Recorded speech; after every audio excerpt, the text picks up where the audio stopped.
just got off the phone with somebody on this one, and I really want to talk about it. I want to kind of go into depth on this. And one of the thought processes is the fear of the unknown. How scared of you are the unknown? How does it traumatize you, the unknown? Do you charge into it? Do you educate yourself before you put your big toe in? How do you handle the unknown? And I watching over all of these companies. These companies keep coming in. They peruse the software, Square Coil, and they're looking at it and they're trying to figure out if they want to pull the trigger for their company or not. And at some point in time, you watch that fear take over them, and they say, "Oh, we're going to have to get back to you. We're going to take a look." And I can literally pinpoint it. I can hear the drop in their voice. I can hear the change in the tone, and you can just tell that they've realized the fear of the unknown. And I want to talk about that for a little bit.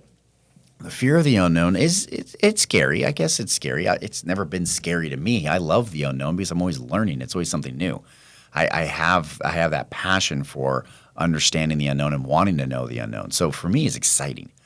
But for most of the population, it's actually quite scary to them, and it's almost intimidating, or it even freezes them in their tracks. Why? That's my question. Why? Why is it so scary? So I have the ideas, and my ideas are it's scary because they don't want to make a wrong decision. Okay, I can get that. I can get behind that. You don't want to make a wrong decision. You're afraid you might have to backtrack if you do something wrong. But is a bad thing to backtrack? And are you really backtracking? So when you have a fear of the unknown and you don't know what you're going to do and you pick a wrong, let's say you do it. You pick the worst possible solution and you start going down that path and you realize it's a bad solution. You learned a lot from that. You just got an education. Education didn't stop in college when you stopped paying for it. It didn't stop in high school when you stopped going and you graduated. Your education is constantly going at you, and you're constantly learning. So even though you made a wrong path, you got an education you learned, and that education might behoove you, might be better for you in 10, 15, 20 different decision-making processes you're going to have in your future. So that education was worth the wrong path that you went down. Not a big deal. All right? Let's say you have a fear of making the wrong decision and you make a lukewarm decision and your company barely changes.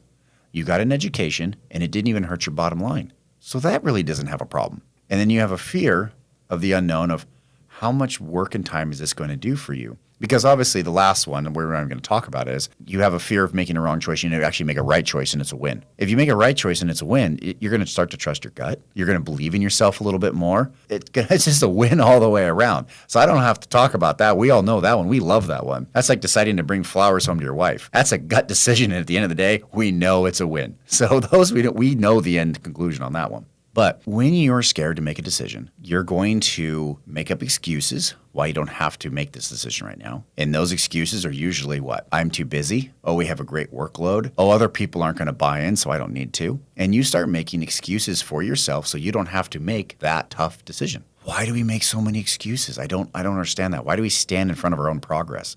It really blows my mind. I want to talk about a unique company. And by the way, this sentence is what I hear in every single sign company that I go to. Well, we're a unique company. I'm going to tell you right now, please listen up very closely. This is what I hear when you say you're a unique company. What you're about to tell me doesn't apply to me, and I'm going to tell you how we can stay exactly how we are and everything's going to be okay.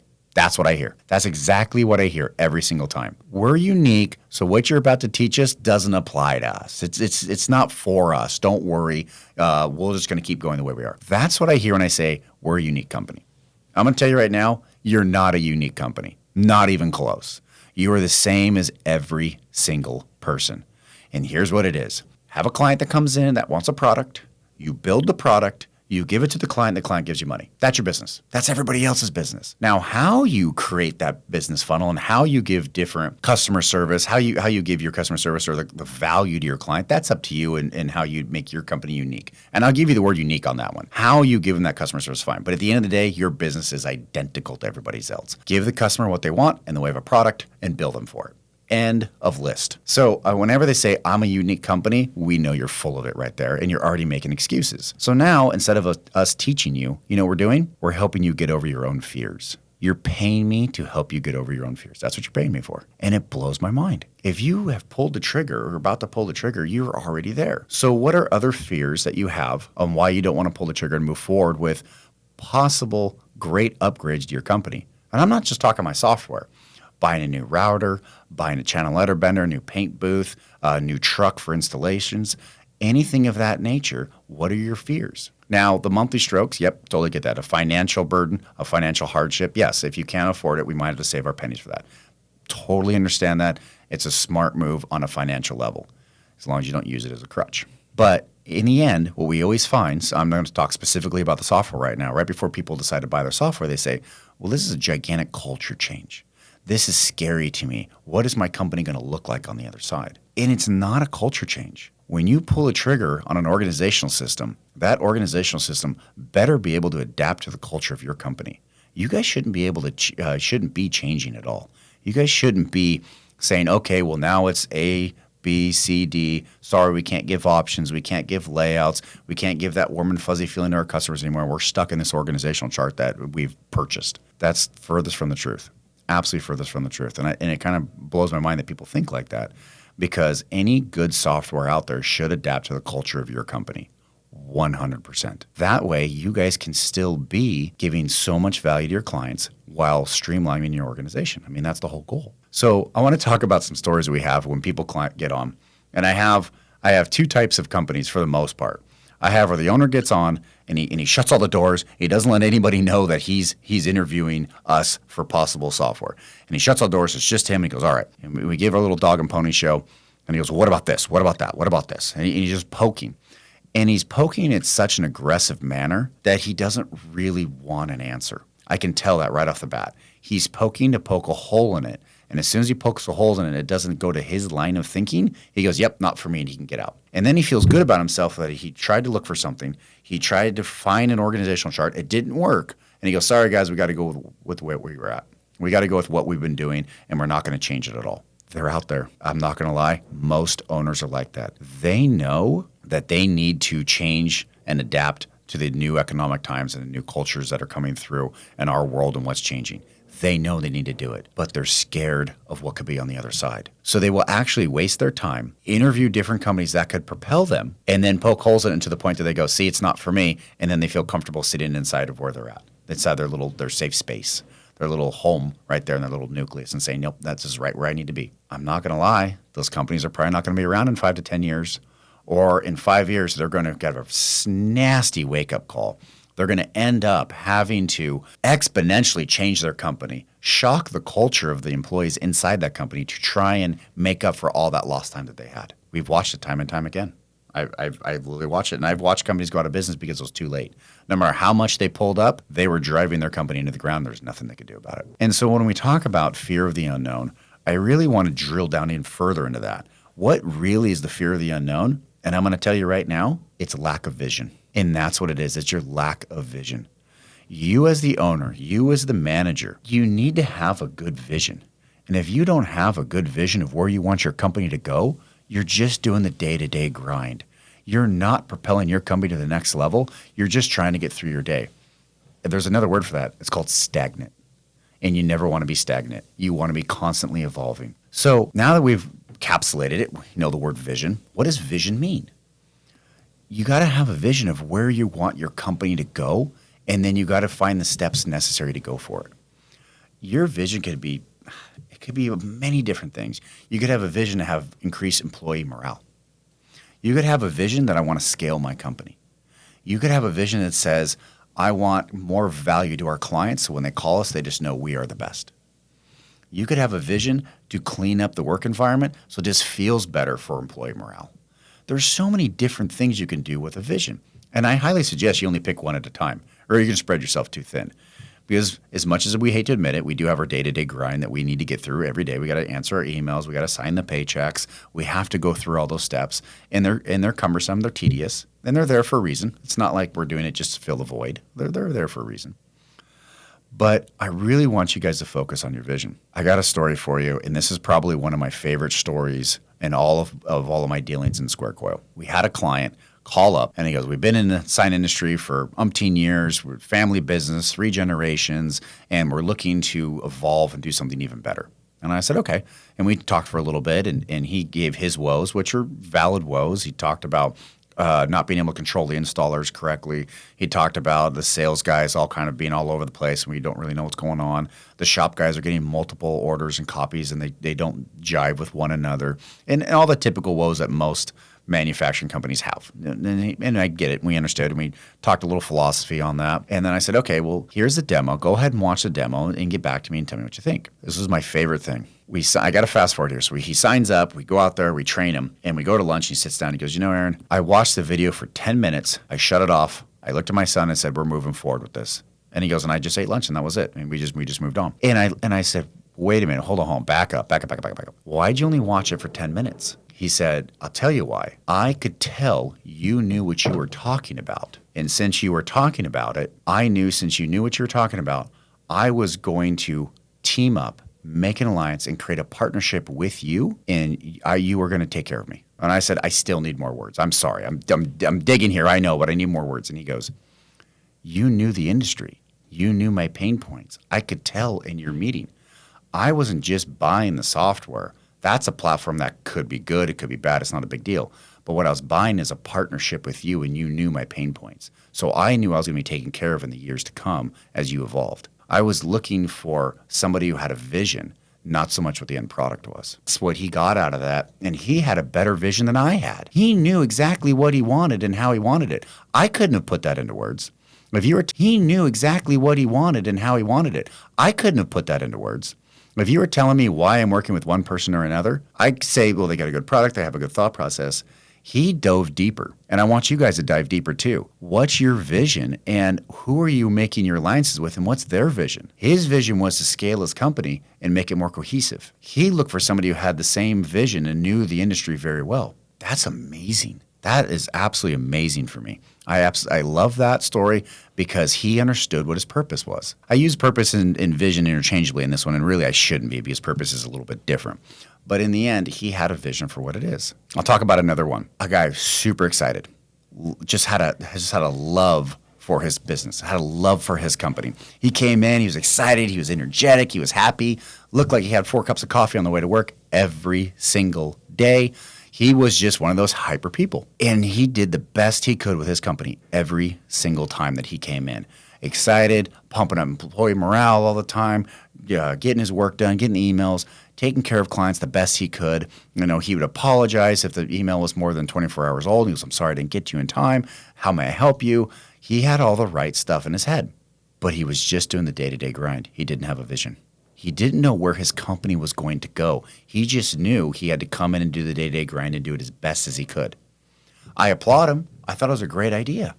I thought it was a really beautiful idea to come in, have good morale, make it infectious of that smile. You know, when you smile, everything's infectious, and then just keep that going. But he didn't have a vision. When you don't have a vision, to me, it's like being the captain of a ship and being blindfolded. Are you going in circles? Are you going in the right direction? Did you stumble upon, a pot of gold at the end when you ran aground? What's going on here? And without that vision, you don't have a clear purpose. And without a clear purpose, you don't have a direction where to go. And so I really want to have you guys take the time to understand what is truly your vision. And so let's dive into some of the visions that you could have. And I'll give you some examples. Steal them. Use them. I'm good. But as long as you have a place to start, this is what we're going to do. Vision number 1, scaling your company. If you're going to scale your company, we need to figure out how you're going to get more market share. And if you're going to get more market share, how are you doing your advertising? On your advertising, is it word of mouth? Are we printing out flyers? I know that's old school, but it still is effective. Are we doing more social media? Are we incentivizing our clients to give us good reviews? Are we giving discounts for multiple signs? Are we giving discounts for multiple HVAC units being installed at once? How are we incentivizing, or how are we getting that marketing out there? Vision number 2, how are you doing on employee morale? That's a big one. The owner of Virgin Airlines, he was big on that. If you ever read his book or listen to him speak, he was always big on take care of your employees first. Take care of your employees first, and everything else will work themselves out. And I agree to that. I think it's a great philosophy.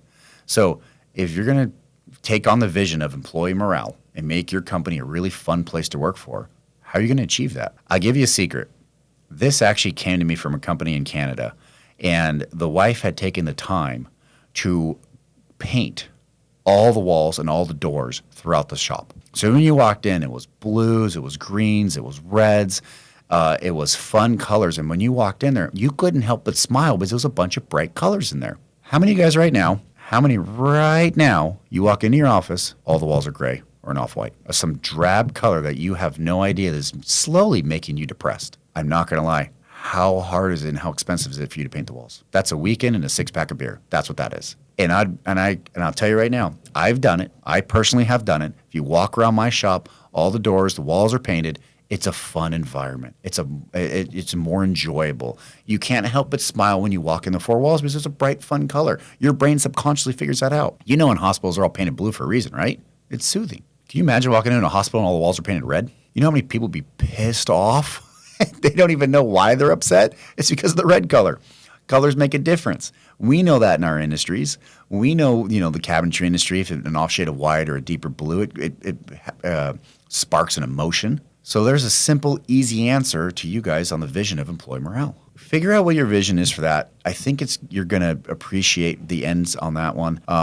With a vision also comes steps. Now, I hate to say this, and I know this is the type A personality in me, but just because you have a vision, you have to figure out how to accomplish that vision. You're not a 501c3. Some of my favorite thing, I'm going to go on a tangent for a second. Nonprofits. A nonprofit is supposed to solve a solution, right? So in theory, a nonprofit is supposed to work themselves out of a job. That's their whole goal. Fix world hunger. Once everybody's fed, they're supposed to be gone. So whatever nonprofits you have, they're supposed to work themselves out of a job. Have you ever seen a nonprofit go out of business? Never. You are not a nonprofit. You're a for-profit. So your vision better have a conclusion, and it better have some measurable, obtainable goals throughout that vision. So figure out your vision, and then right after that, I want to say, okay, this is a 5-year goal. This is a 3-month goal. This is a 2-month goal. And then I want you to mark it weekly, daily. How am I going to slowly go towards that vision and get it done? So let's take the simple one, for example. We talked about employee morale and painting the walls. Are your corporate colors up to speed? I'm going to walk you through this vision from start to finish, all the way through here to really give you guys a good idea of what I'm talking about here. Employee morale, we decided we're going to paint the walls. So the first thing I'm going to do is go to our corporate colors, because the corporate colors, they're part of morale, right? You walk in, you feel good. You walk in, you go, yes, this is the company I want to work for. I'm very excited about this. So I look at the corporate colors. When's the last time you changed your corporate colors? Do you guys remember?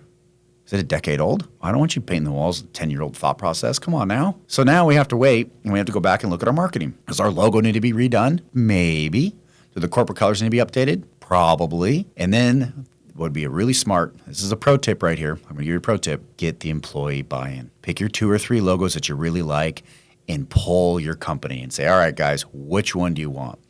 I did this about 5-6 years ago. I actually had all 3 designers say, hey, bring us some logos, some ideas. The winner of the logo that the company chooses gets a $200 gift card. And that's what we did. We incentivized the designer and say, hey, go do your best work, bring them back and do it. And then the whole shop sat down. We had 5 logos to pick from. And then we picked the best one. And we all said, that's really cool. That's what we want to have on our shirts. This is what we want to be proud of and stand behind our brand, this new logo. Now that you got your new logos and your corporate buy-in, now you're ready to paint the walls. What was a 1, 2, 3, 4 step? Take you about, a month? 2 weeks for the designs, a week to go over them and bless them, then a week to put them in front of the shop guys, have them sleep on, take a look at it, and then on a Friday on the afternoon, get together, get them off an hour early, get together, do some team building, and have them pick a logo. Now the logo's in, they're excited, they're pumped, morale is already up. Now we start painting. Bring in a paint company, do it yourself. I'm not worried about the details of that, but now you're going to paint the walls of your building. You're going to paint the inside walls, the doors. Make it fun, make it lively, make it exciting, and I will fast forward to the end. I will pull back the curtain for you. You will be shocked at how much happier everybody is for the first 30 days. After 30 days, you can't tell the difference of what it was a month ago from now. That's why I'm saying 30 days. It's not like employee morale drops back off. But for the first 30 days, you're just going to watch people just a little happier, just smiling. You're going to go, whoa, everybody's just in a good mood. Wow, everybody's in a good mood. Everybody's in a good mood. Well, why is that? Because you painted the walls. Sounds silly, doesn't it? It works. I promise you it works. I've done it. I've watched the end goal. So that's one example of your vision, carrying it all the way through, making it happen and being done. I am very curious, though, for the bigger companies and then for the smaller companies, What is your vision now, and how long is it taking you to reach that vision? Is it a new vision in the next year? Is it an old vision that you got to take out of the old, back of the closet and dust it off and take the mothballs out of it and realign it? What is your vision? What are you going for? I want to hear about it. Log on to YouTube, put your comment down in the comments section. You can find us on all the social medias, all the teasers for the next podcast coming up. And like always, until the next time.